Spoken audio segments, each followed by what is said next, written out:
ओम श्री वेद पुरुषाय नमः। नमस्कार। क्लास नंबर 617 श्रीमद् भगवद गीता जी शंकराचार्य जी के भाष्य के अनुसार आरंभ किया जाता है।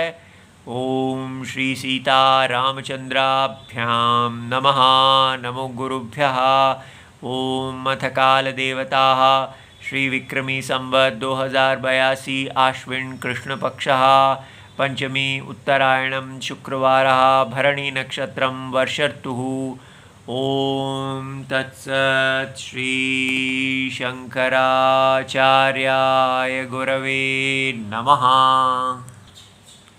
यो मां पश्यति सर्वत्र सर्वं च मयि पश्यति तस्याहं न प्रणश्यामि स च मे न प्रणश्यति।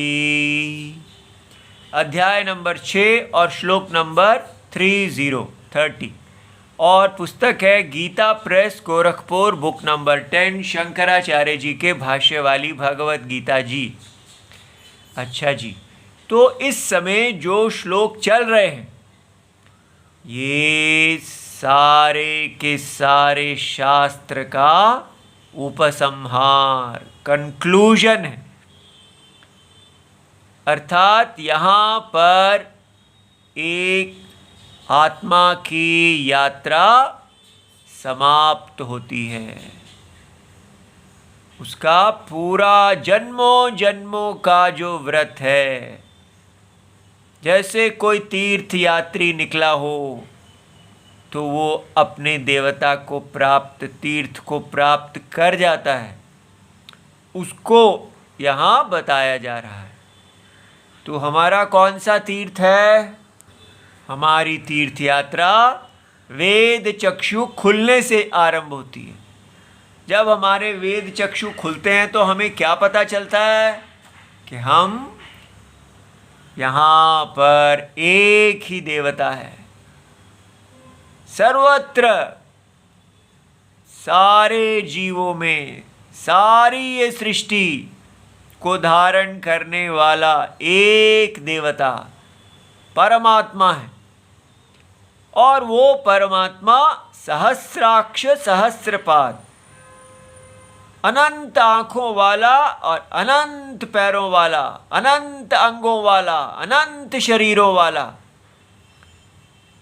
माया से उसने अपने लिए ये सारे शरीर, ये सारी जड़ और चेतन सृष्टि बनाई है और स्वयं उस सृष्टि के अंदर प्रविष्ट है आत्मा रूप में।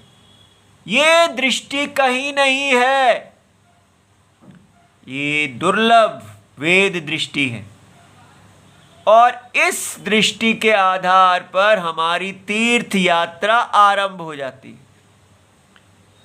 उस जिसको ये दृष्टि मिल जाती है वो कहता है, अरे यहाँ पर ऐसे देवता हैं जो सारी के सारे संसार में आत्मा रूप से व्याप्त हैं और हर जीव की वो आत्मा है और वो एक यज्ञ रूप धारण करके खड़े हैं।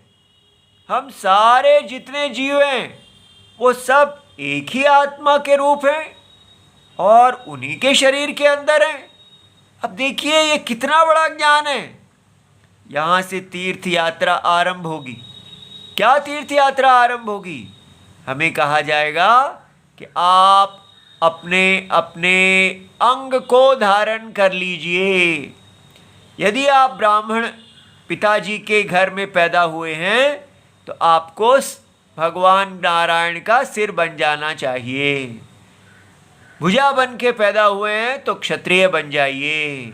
इस प्रकार आपका जैसे जैसे अंग का जो जो धर्म होता है, सिर के लिए सारे शरीर को चलाना, उनको धर्म का उपदेश करना, वेद की रक्षा करना, ठीक है, पठन पाठन आदि करना, उससे अपनी जीविका चलाना। और भुजाओं का काम है सारे शरीर की रक्षा करना, तो क्षत्रिय इस कार्य को करें। और वैश्यों का काम है सारे शरीर के लिए धन आदि सब यज्ञ जो चल रहा है उस यज्ञ के लिए कृषि, वाणिज्य, गोरक्षा आदि पूरा करना, और शूद्रों का काम है, पैरों का काम है सारे यज्ञ में सेवा प्रदान करना। यज्ञ को जो जो चाहिए वो वो उपलब्ध कराना। इसी प्रकार स्त्रियों का काम है कि वो अपने अपने पतियों के साथ धर्म संगिनी बने और यज्ञ को निष्पन्न करें। इस प्रकार जो किसी अपराध के कारण इस यज्ञ से बहिष्कृत हैं, उन बहिष्कृतों का भी इस यज्ञ के साथ जुड़ना है ताकि वो वापस इस यज्ञ में आ जाएं, ठीक है।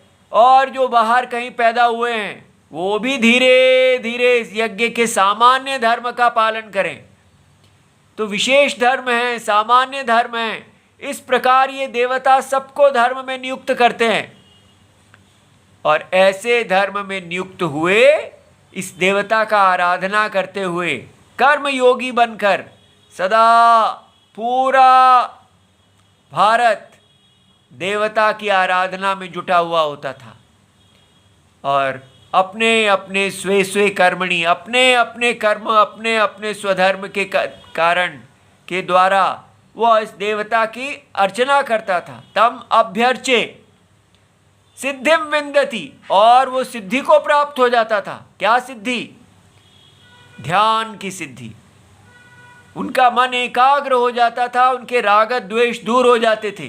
तब उनको कहते थे आप अपने कर्म को छोड़ दीजिए और ध्यान योगी बन जाइए, अर्थात कर्म सन्यासी बन जाइए। और फिर उसके बल पर उनको ये दृष्टि मिलती थी।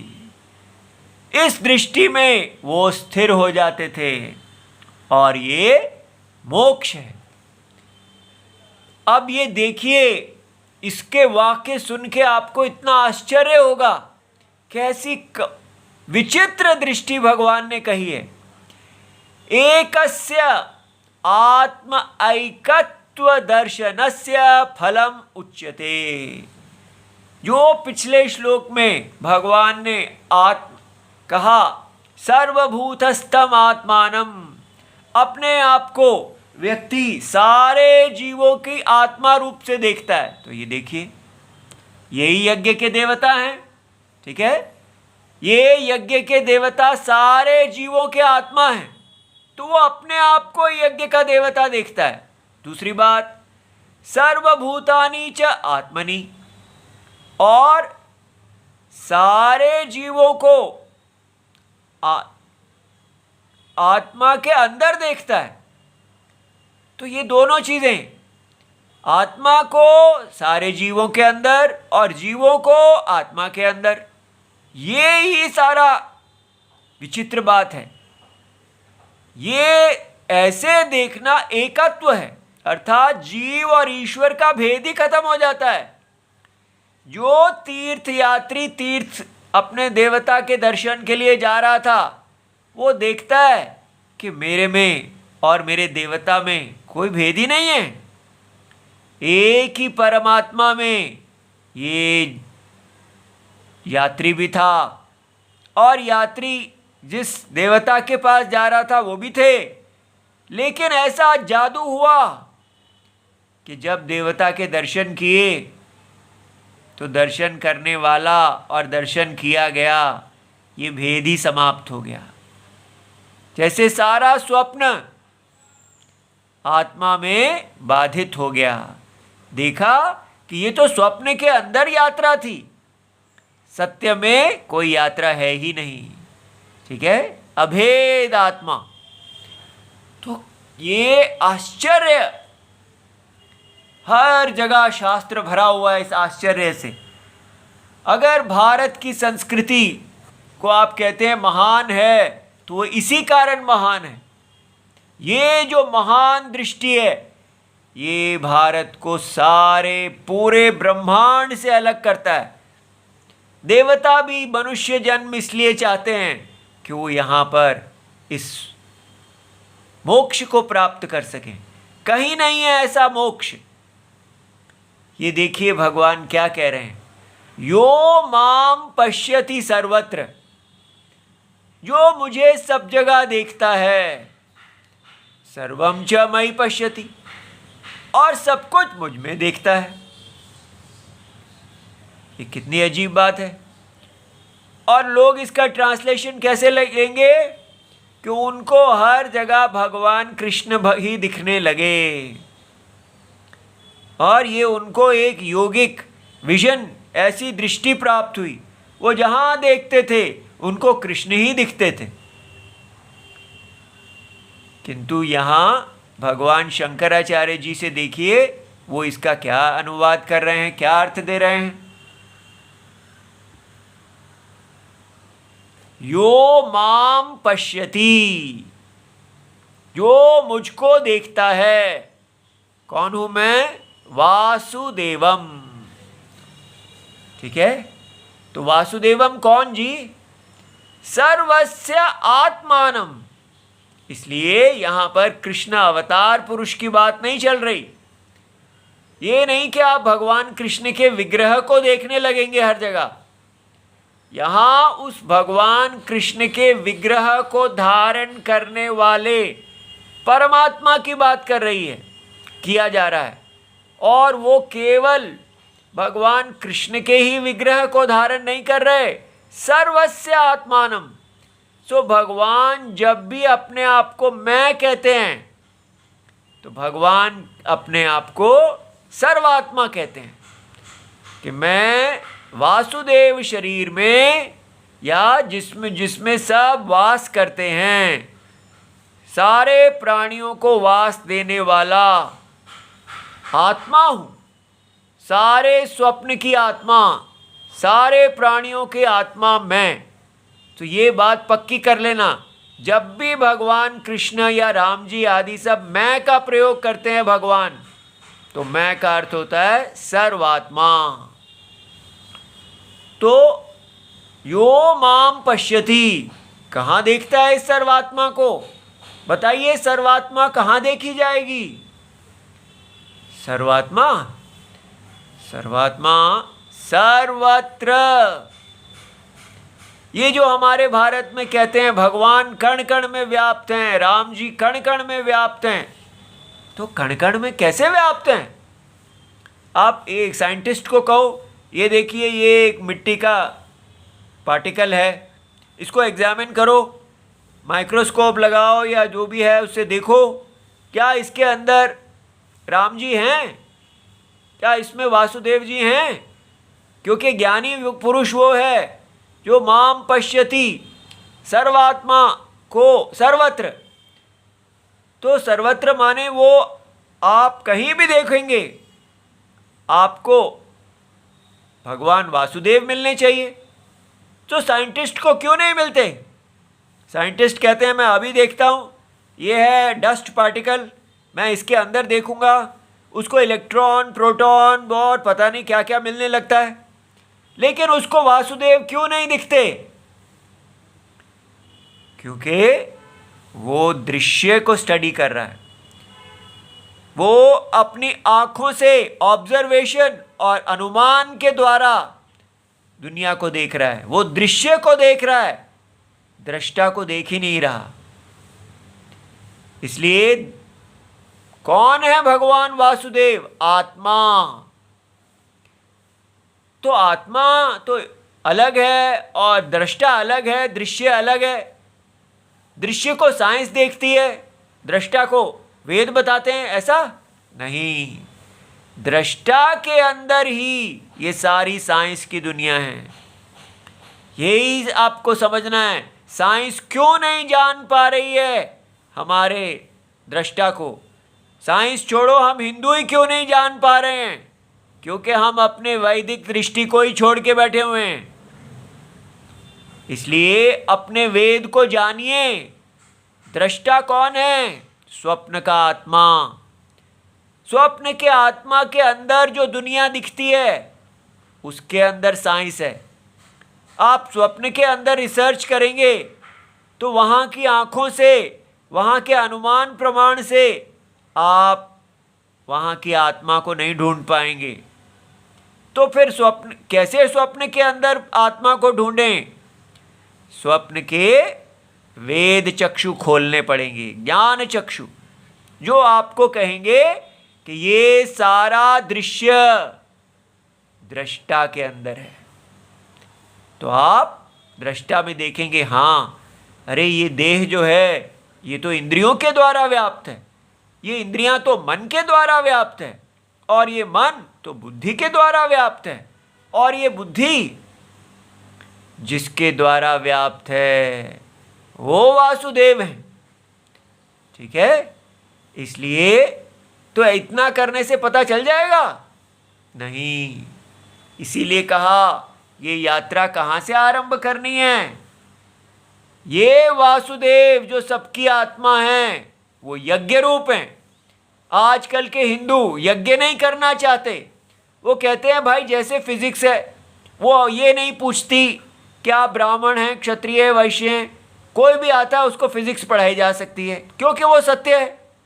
और हमारे साथ भी आप ऐसा ही कीजिए, क्यों आप हमारे वर्ण को पूछते हैं?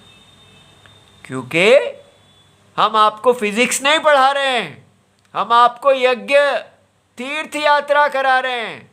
भगवान नारायण यज्ञ रूप हैं, तो क्यों ना पूछें वर्ण आश्रम आपका। आपको बताना है कि आप ब्राह्मण कुल में पैदा हुए हैं। यदि आप ऐसा नहीं करेंगे तो भगवान का सिर नष्ट हो जाएगा, उसकी रक्षा करना आपका काम है। वेद का ये हिस्सा आप नहीं लेना चाहते, लेकिन ब्रह्म ज्ञान आपको चाहिए। ये ही हिंदुओं को नाश करने वाला है। जब तक हम हिंदू ये बात नहीं स्वीकार करेंगे कि हम को रोग क्या हुआ है, तब तक औषधि हम लेंगे ही नहीं। ये देखिए नीति शास्त्र भर्तृहरि जी का 10वां श्लोक, शक्यो वारयितुम जलेन हुतभुक्। वो कहते हैं कि वो अग्नि जिसमें सारे देवताओं को आहुति दी जाती है, यज्ञ की अग्नि, उसको जल के द्वारा शांत किया जा सकता है। छत्रेन सूर्य आतपः, और अगर धूप आपको तंग कर रही है, परेशान कर रही है, दुखी कर रही है, तो आप छाता लगा सकते हैं। नागेंद्रो निशित अंकुशेन, अगर समदः कोई मद से भरा हुआ हाथी भी आपकी तरफ आए तो आप तीखे अंकुश के द्वारा उसको रोक सकते हैं। दंडेन गोगर्दभः, इसी प्रकार आपके पास डंडा हो तो आप आपकी तरफ आते हुए बैल और गाय को रोक सकते हैं।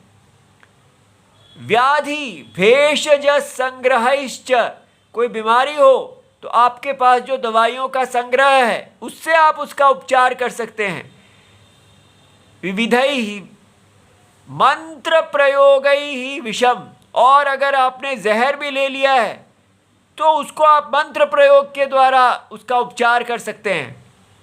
सर्वस्य औषधिम अस्ति शास्त्र विहितम, शास्त्र ने हर चीज की औषधि दी है, लेकिन मूर्खस्य न अस्ति औषधम, लेकिन एक मूर्ख व्यक्ति की कोई औषधि ही नहीं है। कौन होता है मूर्ख व्यक्ति? मूर्ख व्यक्ति वो है जो ये कहे कि मैं बुद्धिमान हूं। मूर्ख होते हुए वो अपने आप को बुद्धिमान माने तो उसकी कोई औषधि नहीं है। हम आजकल के हिंदू यही हैं, हम मानने को तैयार ही नहीं हैं कि हम अपने धर्म से च्युत हैं। हम अपने वेद को छोड़ के केवल प्रत्यक्ष प्रमाणवादी बने हुए हैं, नास्तिक बने हुए हैं। हम अपने आप को सबसे ऊंचा कह रहे हैं, सारी दुनिया के विश्वगुरु कह रहे हैं, सबको हम सिखाएंगे, लेकिन खुद नहीं सीखेंगे। हम अपने वर्णाश्रम धर्म, अपने यज्ञ को छोड़ के बैठे हुए हैं। हमें कोई परवाह नहीं है कि हम अगर भगवान के सिर पैदा हुए हैं, भुजा पैदा हुए हैं, हमारा स्वधर्म है, ये हमें करना है। भगवान के यज्ञ का क्या होगा? लेकिन जब बात आती है कि इसकी बात बताइए, हाँ हाँ ये तो मुझे चाहिए और मैं इसका अभी आपके सामने पूरा उपदेश भी करूँगा, ये तो बाजार में बेचूंगा। यो माम पश्यति सर्वत्र सर्वं च मयि पश्यति, ये सब हम हिंदू करना चाहते हैं, लेकिन इसके साधन को नहीं लेना चाहते। तो आपके पास है, अगर आप अपने भगवान को दुखी करेंगे, यज्ञ नहीं करेंगे, तो यज्ञ का फल नहीं प्राप्त करेंगे। इसलिए ये देखिए, यो माम पश्यति वासुदेवम सर्वस्य सर्वात्मनम, सबकी आत्मा को कहाँ देखता है? सर्वत्र, सर्वेषु भूतेषु, सभी जीवों में जो मुझ आत्मा को देखता है। और क्या? तो सर्वेषु भूतेषु माने सर्वम च ब्रह्मादीनि आदि भूत जातम, ब्रह्मा जी से लेके सब स्थावर तक, कोई पेड़ पौधा इत्यादि सब में जो आत्मा है, मयि सर्वाणि पश्यति।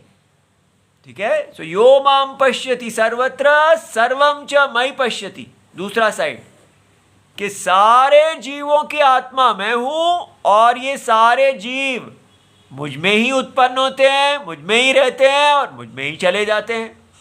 ठीक है, इसलिए मैं ही जगत कारणम हूं। इससे क्या हुआ? इससे ये हुआ कि जो हम ऐसा सोचते हैं कि भगवान तो कहीं स्वर्गवासी हैं, वो तो कहीं स्वर्ग में रहते हैं, हमारे बीच में तो कोई भगवान है नहीं, हमने तो कभी भगवान को नहीं देखा, हमें तो कोई भगवान का अनुभव नहीं हुआ। तो हम क्या करते हैं? भगवान को परोक्ष बना देते हैं। परोक्ष का मतलब क्या होता है? जो ना तो इंद्रियों से जाना जा सकता है और ना अनुमान से जाना जा सकता है। तो हम क्या कहते हैं? भगवान तो कोई भूत हैं, कहीं बस बिलीफ हैं, और हम अपने वेद को क्रिश्चियनिटी इस्लाम की श्रेणी में फेथ बना देते हैं, बिलीफ बना देते हैं। तो ये भगवान अब देखो अगली लाइन क्या कहने लगे हैं, तस्य अहम न प्रणश्यामि, उसका मैं प्रनाश नहीं करता। इसका मतलब भगवान आप नाश कर देते हैं। भगवान कहते हैं जो ऐसा मुझे देखता है उसका न अहम प्रणश्यामि, तो मैं प्रनाश नहीं करता। ये क्या मतलब है भगवान? देखिए, अहम ईश्वरः, वो कहते हैं तस्य एवं आत्म एकत्वदर्शिनः, जो इस प्रकार आत्मा को एक देखता है, एक आत्मा में ही इस सारे जगत को, माया जगत को स्वप्न के समान उत्पन्न हुआ, रहा और वापस लय को प्राप्त हुआ देखता है, मिथ्या देखता है, असत देखता है। ऐसा जो ज्ञानी है, अहम ईश्वरः न प्रणश्यामि, मैं ईश्वर, उसको नाश नहीं करता। कैसे? न परोक्षताम गमिष्यामि, क्योंकि उसके लिए मैं कभी दूर ही नहीं जाता। तो भगवान का नाश, भगवान कैसे नाश कर देते हैं? अगर आप अपनी आत्मा को ही अपने से दूर कर देंगे, भगवान आपका आत्मा है और आप कहेंगे भगवान तो कोई बिलीफ है, अनुभव के हैं ही नहीं। अब तो बताइए, जो व्यक्ति कहेगा कि मुझे अपनी आत्मा का ही अनुभव नहीं है, तो वो अपना नाश कर देगा कि नहीं? कितना गहरा है ये पॉइंट। हम हिंदू भगवान को मैटर ऑफ बिलीफ कहने लग गए हैं। हमें यही भूल गया है कि ईसाई इस्लाम और हमारे हिंदुइज्म में अंतर क्या है। हमें आरंभ से बताया जाता है कि भगवान जगत की आत्मा है, और हम कहते हैं हाँ हाँ उसका मतलब सोल। कितना भी कह लो, आत्मा को सोल नहीं कहना। सोल ईसाइयों का, रूह इत्यादि उनका शब्द है। सोल को अल्लाह गॉड बनाते हैं, और फूंक देते हैं उसको मिट्टी के पुतले के अंदर। और यहाँ कहा जा रहा है कि आत्मा व्यापनोति, इस सारे जगत का मैं आत्मा हूँ। माम पश्यति सर्वत्र सर्वस्य आत्मानम। इसलिए कृपया ऐसा ना कीजिए। हमने अपने शास्त्रों को पढ़ने की परंपरा पूरी तरह छोड़ दी है। जो ऋषि ऋणम हमारा स्वाध्याय नित्य कर्म है वो सब छोड़ के बैठे हैं और अपने आप को पीठ ठोक रहे हैं कि हमारे जैसा कोई नहीं। जब तक हम हिंदू अपने आप को परम ज्ञानी, परम विद्वान, परम बुद्धिमान मानते रहेंगे तो हम महामूर्ख ही रहेंगे। जब स्वीकार करेंगे कि हमने कितना बड़ा नाश कर लिया है, यज्ञ भी छोड़ दिया, स्वाध्याय भी छोड़ दिया और कह रहे हैं कि हम तो विश्वगुरु हैं, तो कैसे कल्याण होगा ऐसे गुरु हिंदुओं का। अपने शास्त्र को जाने कि ये शास्त्र क्या कहता है। जो व्यक्ति भगवान को कहेगा भगवान अनुभव के विषय नहीं है, भगवान आत्मा नहीं है, भगवान तो कहीं और रहते हैं, वो क्या करेगा, उसको अहम ईश्वरा प्रणश्यामि, मैं उसको नाश करता हूँ। कैसे? क्योंकि उसने मुझे ही दूर कर दिया, मुझे अनुभव का विषय रखा ही नहीं, ठीक है, बिलीफ बना दिया। और दूसरा सच में ना प्रणश्यति, वो मेरा नाश भी नहीं करता, मैं उसका नाश नहीं करता, वो मेरा नाश नहीं करता। तो भगवान हम आपका नाश कैसे करते हैं?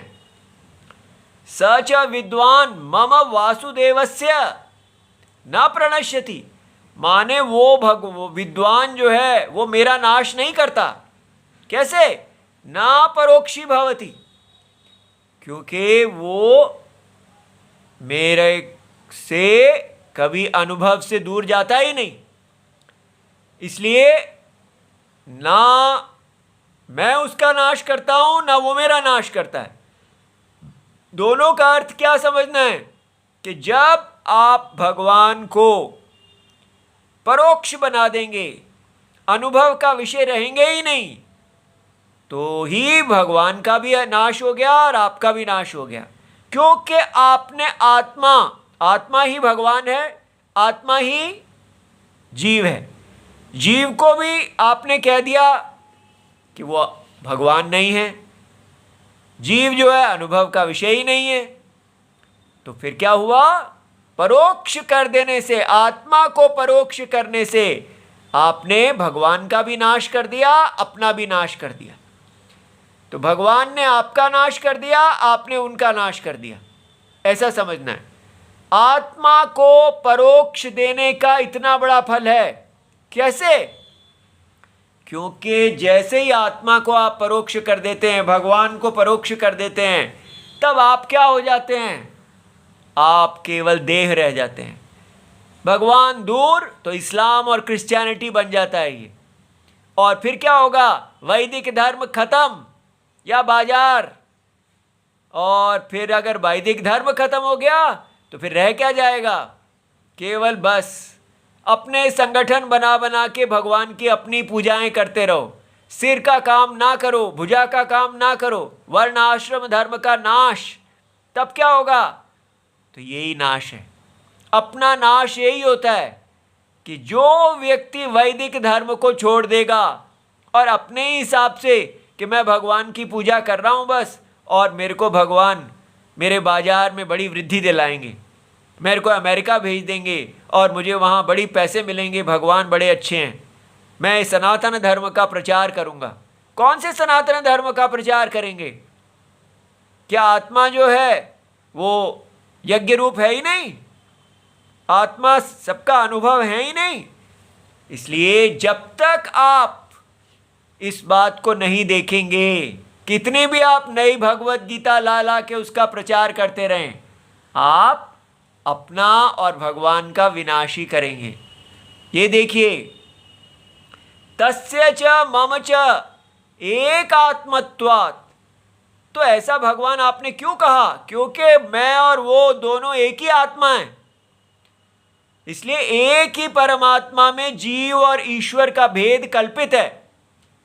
स्वात्मा ही नाम आत्मा, अपना आत्मा को ही आत्मा आत्मनः प्रिय, हमारा प्रिय हमारा आत्मा ही होता है। याद रहे, इस संसार में जो कुछ भी हमारी इच्छाएं हैं वो किसके लिए होती हैं?